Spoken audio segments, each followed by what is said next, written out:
Notre invité en direct de l'évêché de Gap des Hautes-Alpes, Monseigneur Di Falco, évêque d'Embrun. Tiens, on va s'attarder sur ce premier sujet. On vous présente, parce que c'est le titre, hein, comme évêque d'Embrun, et en fait c'est pour que ceux qui connaissent... Et d'Embrun. De Gap et d'Embrun, c'est la formulation... Gap, parce que alors on va avoir des problèmes. C'est la formulation exacte, hein, oui. C'est évêque de Gap et d'Embrun, c'est ainsi qu'on doit le dire, oui. Et on vous remercie de votre accueil à l'évêché même. Alors, dans un endroit un peu particulier qu'on peut évoquer, qui est un petit studio que vous avez réalisé pour y présenter des chroniques que l'on retrouve en ligne, des chroniques que vous réalisez pour Le Point, entre autres, des chroniques hebdomadaires et d'autres d'ailleurs sujets. Cela démontre un petit peu à quel point vous êtes attaché, j'allais dire, à la communication et au message que doit transmettre l'Église.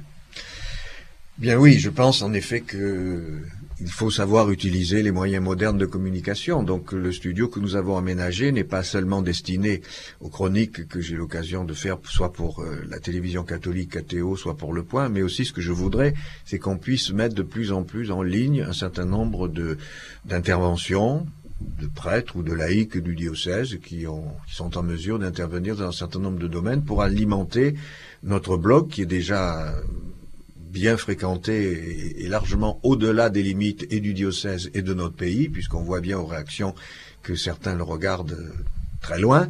Donc ce que je souhaite, c'est qu'on puisse mettre de plus en plus d'images et de vidéos courtes, parce que donc on peut pas faire des conférences qui n'en finissent pas. Et donc c'est ce qu'on va essayer de réaliser cette année. C'est un véritable studio de télévision, un petit studio de télévision. Ben oui, on a équipé pour qu'on puisse vraiment réaliser dans de bonnes conditions ces différentes vidéos. Alors, on y retrouve donc, entre autres, vos chroniques qui ont une large diffusion grâce au site du Point. Des chroniques où vous captez un petit peu l'actualité pour y intégrer le message de l'Église. C'est l'exemple de la chronique de ce week-end. Vous avez pris l'exemple de cet homme qui a, aux États-Unis, il y a quelques semaines, il y a 15 jours maintenant, rendu finalement l'argent qu'il avait trouvé par hasard et qui a été gagnant finalement. Oui, tout à fait, puisqu'il aurait effectivement pu être tenté de garder ce qu'il avait trouvé. Il l'a apporté à la police dès qu'il l'avait trouvé. Et il se trouve que ça a déclenché autour de lui un mouvement de solidarité et que l'argent qu'on lui a donné, finalement, dépasse largement ce qu'il avait trouvé. Donc, ce qui montre bien que l'honnêteté peut payer. Peut payer, pas toujours. Pas toujours, mais dans son cas, c'est bien ce qui est arrivé. En tout cas, c'est l'exemplarité que vous avez souligné. Surtout, il faut préciser que c'était un SDF, donc quelqu'un qui n'avait rien. Il aurait vraiment pu être tenté de garder cet argent. Alors, parlons un petit peu de l'Église dans notre département. Il se passe toujours beaucoup de choses, hein. Depuis votre arrivée, vous avez créé un certain rythme à tous les niveaux, j'allais dire. La dernière bonne nouvelle pour l'Église, ce sont les ordinations qui ont eu lieu récemment. Oui, donc au mois de juin, 5 ordinations, c'est quand même une chance pour notre diocèse. Et puis là, depuis le mois de septembre, je me suis rendu dans différentes communautés pour installer, c'est le mot qu'emploie l'Église, mais qui n'est pas tout à fait celui qui convient, présenter en tout cas les nouveaux curés dans les différentes communautés, ce qui m'a valu d'aller d'Embrun à Guiès, de Guiès à Valouise, de Valouise hier à Saint-Bonnet, et donc voilà, de passer un temps important avec l'ensemble de ces communautés. La procédure de béatification, hein, qui se poursuit. Bien sûr. Alors à vitesse du Vatican, si je puis dire. Il faut être patient. Tous les ans, nous allons y aller au mois de novembre avec le recteur, le père Frère, pour voir de quelle manière les choses peuvent avancer. Mais maintenant, ce qui ferait franchir une étape nouvelle, c'est que l'on reconnaisse officiellement une guérison qui n'est pas explicable dans l'état actuel des connaissances scientifiques, puisque c'est bien comme ça que ça se passe. Donc pour le moment, nous avons un certain nombre de témoignages, mais il faut voir de quelle manière ils peuvent être pris au sérieux. Un petit mot sur les autres chantiers de l'Église dans le département. Alors il y en a certains qui sont en lien avec les communes, je crois le cas de la Bâtie-Neuve, oui, et d'autres chantiers que vous portez un peu seul, comme à Briançon. Je dois aller là pour la Bâtie-Vieille, et puis c'est vrai que j'en profite d'ailleurs pour adresser tous mes remerciements aux maires et aux communes qui font vraiment, dans un certain nombre de cas, de gros efforts, y compris avec l'aide du Conseil général, pour restaurer les églises. Et donc, nous, de notre côté, pour celles qui nous appartiennent, eh bien, c'est le cas de Sainte-Catherine à Briançon. On est en train de restaurer cette église qui avait besoin d'être remise en état. Alors parlant des albums, vous avez donné raison au dicton, jamais 203. Alors je sais pas quelle formule on trouvera pour annoncer l'éventuel suivant, mais on n'en est pas là. Il y aura donc bien un troisième album, des prêtres, coordonné par vous-même, avec la poursuite donc de cette aventure extraordinaire. Alors vous êtes là, j'allais dire, dans la période créative, si je puis dire. Oui, tout à fait, puisque nous avons déjà passé 5 jours à Paris pour enregistrer une première partie de l'album. Nous y retournons 5 jours à nouveau au mois d'octobre. Normalement, si tout va bien, l'album devrait sortir au mois d'avril, et donc avec bien ce que ça entraîne de présence dans les médias et puis ensuite de concerts. Alors, bon, notre jeu, c'est toujours d'avoir quelques petites indiscrétions, mais y en a-t-il vraiment à chercher? Est-ce qu'on peut s'attendre, j'allais dire, à quelque chose dans la continuité qui est...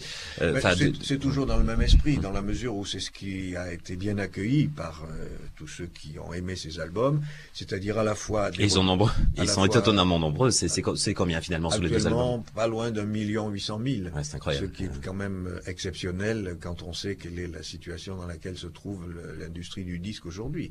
1 million, c'est près de 800 000, 1,8 million, c'est considérable. On dirait mais familièrement que c'est un ovni un petit peu dans le monde musical. Étonnant, étonnant. Oui. Et ça aussi, ça suscite des jalousies, croyez-moi. Et donc voilà, des reprises de grands standards de la chanson. Des reprises, et des créations. Ensuite, quelques chants religieux, et puis des musiques que beaucoup de gens connaissent, sur lesquelles il n'y a pas de texte, de paroles, et je vais écrire des textes sur ces musiques. C'est exactement le même, comment on dit, la même chose que les deux albums précédents. Mm-hmm. Vous parlez au futur, c'est-à-dire que c'est dans les jours qui viennent que je vais écrire. Oui, voilà, parce que je ne l'ai pas encore fait. D'accord, très bien. Dire que voilà. Pas facile, hein, j'imagine, l'inspiration lorsqu'on a une date d'échéance et d'enregistrement. Non, puis surtout, c'est pas facile parce que je n'ai pas que ça à faire. Si je n'avais que ça à faire, je pense que ça serait déjà fait.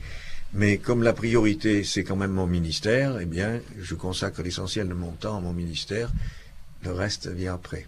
Allez, il faut que j'y arrive. Une petite idée ou une petite indiscrétion sur l'une des chansons que vous avez retenues dans le patrimoine de la chanson française. Ah oui, nous avons, par exemple, c'est le 50e anniversaire de la mort d'Édith Piaf. Donc, nous avons repris un de ses titres qui sont Les Trois Cloches. Donc, on donne ce titre avec humour parce qu'on pourra penser que les trois cloches sont les trois chanteurs. Je pense que certains ne s'en priveront pas, mais ça nous gêne pas. Donc voilà, les trois cloches. Ensuite, il y a une chanson de Jacques Brel qui est La Quête, une autre du jeune... Une accessible étoile, oui. Oui, voilà, donc... ce sont quelques-uns des titres que nous reprenons. Merci pour cette petite indiscrétion, merci beaucoup. Il faut savoir, mais vous le savez, vous en avez conscience que alors tout ce qui concerne les prêtres a fait un buzz, comme on dit, de nos jours incroyable sur notre site internet et sur les ondes. On va écouter la question que vous a posée notre invitée précédente. Alors nous recevions vendredi Karine Berger, députée des Hautes-Alpes, députée socialiste de la première circonscription. Elle s'est adressée à vous. Je souhaiterais connaître la position de Monseigneur Di Falco sur la situation des personnes roms en France. Alors, question un peu générique, générale, si je puis dire, qui est pour autant d'actualité, suite aux déclarations, aux échanges doux amers, musclés, entre le ministre de l'Intérieur et Cécile Duflot. C'est pas sur ce thème-là. Comment vous observez ce sujet des Roms, finalement, de l'accueil dans notre pays? Évidemment, vous pouvez vous en douter que je l'observe avec, en priorité, un souci d'humanité. C'est-à-dire que d'abord, il faut peut-être faire une distinction entre ceux qui, parmi eux, sont français. Donc ils ont toute légitimité à vivre chez nous, en tenant compte de leurs particularités.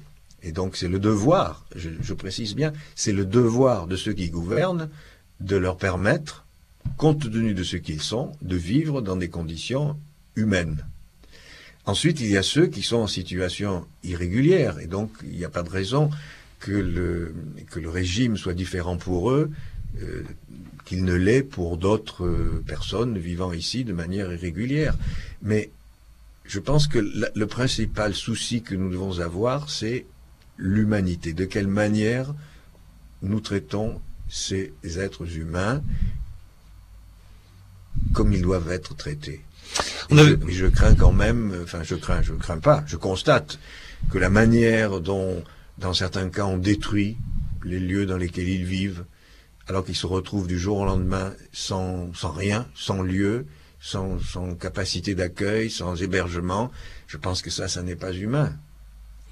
En matière d'humanisme, est-ce que finalement l'épisode d'actualité récent, puisque notre société fonctionne par épisode d'actualité, mais ce drame en Italie de ces naufragés n'a pas été rassurant? On a senti une vive émotion presque mondiale, et on a vu d'ailleurs l'Église et le pape en première ligne. Oui, mais justement, j'avais l'intention, non pas ici, mais d'aborder ce sujet, parce que ce qui me choque particulièrement, c'est que vous savez sans doute qu'un certain nombre de ceux qui auraient pu aller à leur secours ne l'ont pas fait par crainte de ce que la loi de leur pays, en particulier, on a eu l'exemple de pêcheurs allemands qui sont allés au secours de gens qui étaient dans cette situation, qui, pendant près de 5 ans, ont été l'objet d'un procès avec confiscation de leur bateau, donc ils ne pouvaient plus travailler, tout simplement parce qu'ils s'étaient comportés comme des êtres humains venant en aide à d'autres humains en danger.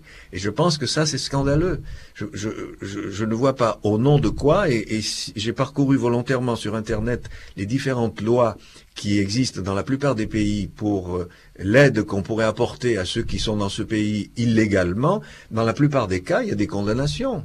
Mais moi, je n'ai pas peur de vous dire ici que si je suis confronté un jour à une situation de quelqu'un qui est dans une situation irrégulière dans mon pays et qui a besoin d'une aide d'urgence, je le lui apporterai, et peu m'importe les conséquences. Enfin, c'est inadmissible.